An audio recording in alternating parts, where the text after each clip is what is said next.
Hello, hello, my people. This is your host, Gaming Odyssey, and I'm back again with another episode of Restarting the Game from the beginning.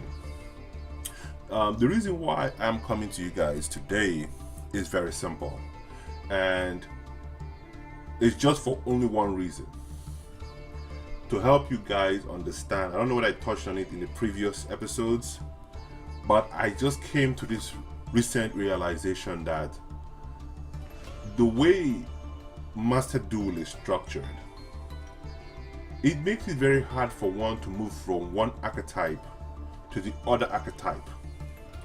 So what am I saying? What I'm trying to say is this: that when you start with one archetype, it's best for you to stay on that archetype for a number of months. So what does this mean? It means that if you try to move from one archetype into the other archetype too early, you are not going to have the cards you need in order to make things happen for you in any archetype. And here's the thing. Let's say, for instance, now you want to play zombies, right? But you want to play other things. You have to decide. With Master Duel, let's just say you don't want to pay any money. If you don't want to pay any money for the game, okay, I'm simply saying this for the people who don't want to pay money for the game. If you don't want to pay money for the game, then you need to do proper research to know which type of monsters that you want. So I think many of the time they put it under types, right? Different types. You have to know what kind of monsters you want from the very beginning, and as you can see, there's a list of them here. So when you come into the game and you open up the game for the first time, go into these types and basically look through all these types. These types they've listed for you, from spellcasters all the way to divine beast. Ask yourself, what type of card do you enjoy playing the most? If you know what type of card you enjoy playing the most, those are the only secret packs or secret packs that you need to invest time in. Okay? Because if you try to go from here to here to here to here, baby, you are wasting time. Alright? So if you have all the money in the world, you have $79.99 to spend every single time just to get for the 900 gems. Okay, if you have that $79.99, sure, go ahead, spend it. You can play all the different types of monsters you want.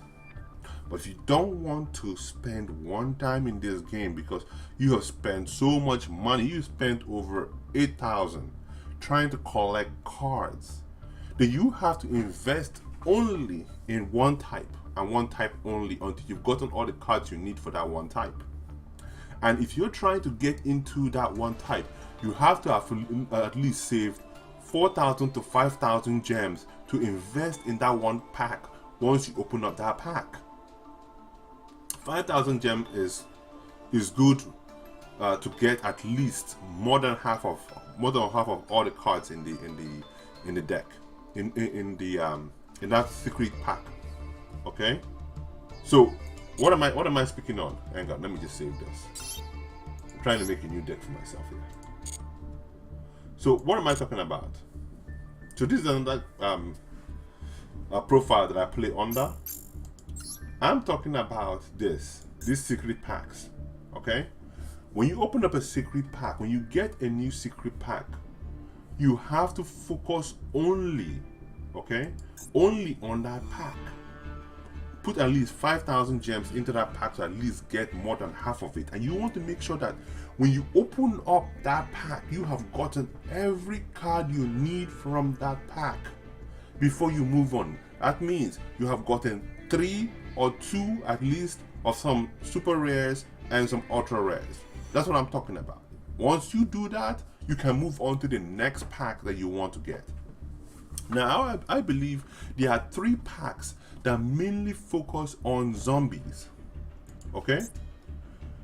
Now, because there are 3 decks that mainly focus on zombies, it's best for you to go and focus on those 3 packs. Let's just say I want, for instance, now I want to play zombies, right? I can at least say I was putting 6 G's of gems, okay, of this baby, of gems, 6 G's of it, to play, to get all the cards I want from the pack that I need, okay? So I spend 6 G's in 1 secret pack. 1 secret pack, I'm still saying the same thing, 1 secret pack that you get here. Spend 6 G's on it, get all the cards, all the ultra rares, all the super rares. Sometimes you might not even get what you need. That's one thing that pisses me off with the game. So that's what I'm saying, always have a lot of gems stored before you go in. And the same thing again is this, before you move to another pack, make sure you have everything you need to make at least 2 types of deck in that pack, all right, before you move on, because you don't want to spend precious crafting points. And what I mean by crafting points, guys, is this: precious crafting points are these things up here. They're very difficult to get.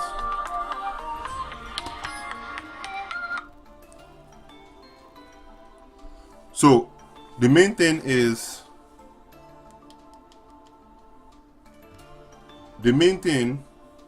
basically to, hang on. Okay, like I was saying before I got interrupted. The main thing is basically to focus on getting those packs. Once you get those packs and complete those packs, then you move on. Because if you try to move on from there and you don't get everything that you need from in there, you're going to find yourself coming back again to try and get new cards from there. And that's going to be wasting precious crafting points. You don't want to be doing that. You don't want to be wasting these things, because these things are so hard to get. And Konami knew what they were doing when they were creating this thing. They made sure that you will have to spend money just to get what you want. Okay? So use some sense here, guys. When you get those secret packs and you know those secret packs are in accordance with what you want to play in this game, remember, you should only focus on only one type for at least 3 to 4 months, playing just one type, and you should get used to it. Okay? And make sure that if you're going to be selecting that type, it better be something that you know you can at least craft 2 decks from it. 2 decks. Now let's look at one card called Rika here. So for the Rika, if you can look at the Rikas, you're gonna notice one thing. The Rika in this bloom in adversity, right? You will have everything in this bloom in adversity to create a good Rika deck. Why do I say this? Now I have a good Rika deck that I basically have in store. All right, and I'm waiting to get at least a good 3,000 to 4,000 gems over the course of maybe 4 months. And then I'm going to go ahead and go ahead and make it. But look at this, right? Look at all of this. Many of the things that I need to create my Rika deck are all in bloom of adversity, or can easily be crafted. All right, almost everything here is right there in bloom in adversity. All right. That's what I mean. Now, things like this, am I going to craft it? No. I think there are better things I can craft with it, right? Things like this, am I going to sit down here and start trying to go through the master pack in order to get it? No. Alright? I'm not going to bother myself with it. I can find alternatives to it. There are so many alternatives to all these so-called heavy, ultra rare, and whatever. There are many alternatives to it. But almost every card I have here, alright, is all there. It's all in there. You just have to just create different things that you might need, or you need to go into different places that you might need in order to get it. So as long as majority of the cards you want to use all belong in one pack, you go for it and make sure you get everything associated with it in that pack. Okay? And that's how you should focus on every other thing. Alright? So almost everything, like I said, everything is self-contained. And you already know how to make that deck. Right? The same thing with some zombie decks, right? So like Skull Servant. Almost all of them are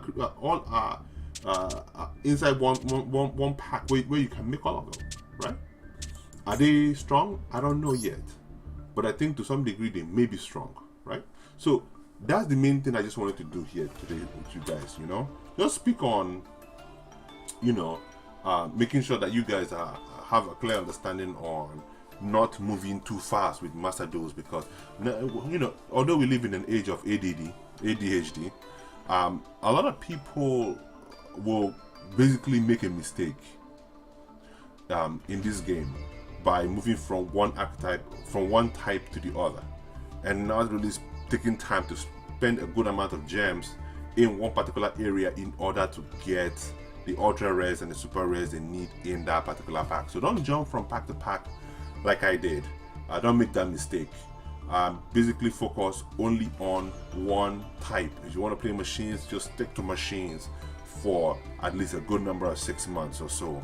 Okay, that means every secret pack you decide to generate, make sure you have enough gems with you, at least 6 grand or even 5 grand or even 8 grand to spend on that pack, and make sure you get everything you need. Even 10 G's, 10 grand of gems might not even be enough for you to craft everything there. But if you are able to craft at least 96%, if you're able to can obtain almost a 96 to even 97% of everything you need in that pack, then you are golden. You don't have to go back to that pack. You don't have to generate that pack again. No more do you have to interact with that pack. That pack is dead to you. Okay, so that's eliminating one pack at a time while you move forward in your life. That way you're not going bouncing back and forth and trying to do this, trying to do that, and then in the process you don't go anywhere. All right, so that has been my talk for today. I am your host, Gaming Odyssey, and I'll see you guys on the next Restarting the Game Afresh. All right, guys, it's your host, Gaming Odyssey, signing out. Cheers.